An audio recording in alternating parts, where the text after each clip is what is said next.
সমষ্টি পুনৰ্গঠন হোৱাৰ পিছৰ পৰাই আমি যেতিয়া সমষ্টিৰ সভাপতি হিচাপে আমি দায়িত্ব লাভ কৰিলো, তেতিয়াৰ পৰাই সাংগঠনিক কাম কাজ আমাৰ চলি আছে আৰু আজিৰ তাৰিখলৈ আমি তীব্ৰ গতিত আমি আমাৰ কাম কাজ চলাই গৈছো। পূৰ্বৰ আমাৰ এগৰাকী নেতা আছিলে জ্যোতিপ্ৰসাদ দাস ডাঙৰীয়া, তেওঁ যিহেতুকে এবাৰ ইলেকশ্যন খেলিব নোৱাৰে, যিহেতুকে এইটো আমাৰ জনজাতীয় সমষ্টি হিচাপে আমি লাভ কৰিলো, গতিকে আমাৰ বহুকেইগৰাকী প্ৰাৰ্থী আমাৰ আছে যদিও দুগৰাকী প্ৰাৰ্থী মোৰ সময়ে মায়ে দেখিছে, আপোনাৰ দেৱেন বড়ো ডাঙৰীয়া আৰু নৰেন্দ্ৰ নাথ ডাঙৰীয়া।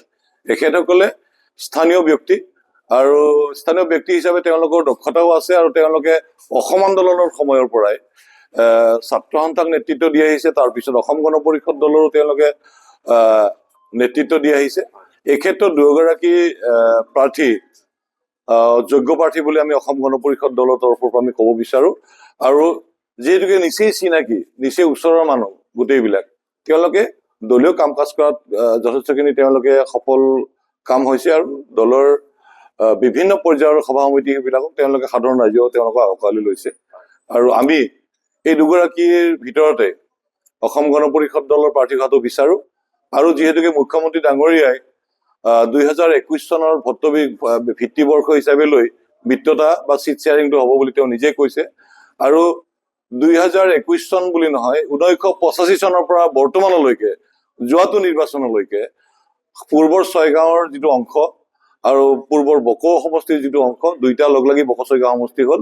আৰু পূৰ্বৰ দুইটা সমষ্টিতে অসম গণ পৰিষদ দলৰ প্ৰাৰ্থী আছিলে। এটাত আছিলে ডক্টৰ কমলাকান্ত কলিতা ডাঙৰীয়া ছয়গাঁও পাৰ্টটোত, তেওঁ 4বাৰ বিধায়ক হৈছে। আৰু বকৰ পাৰ্টটোত আছিলে জ্যোতিপ্ৰসাদ দাস ডাঙৰীয়া, তেওঁ 2বাৰ বিধায়ক হৈছে। গতিকে ইয়াত বেলেগ দলৰ কোনো মিত্ৰজোঁটৰ কোনো দলৰ প্ৰাৰ্থী নাছিলে, অকল অগপৰে আছিলে।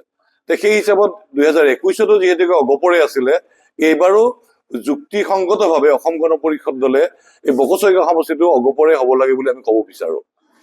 আৰু এই ক্ষেত্ৰত মিত্ৰজোঁটত থকা প্ৰতিটো ৰাজনৈতিক দলৰ নেতৃত্বকে আমি অনুৰোধ জনাম, তেওঁলোক আবেদন জনাম, তেওঁলোকে যাতে এইটো বিবেচনা সহকাৰে কথাটো চিন্তা কৰে।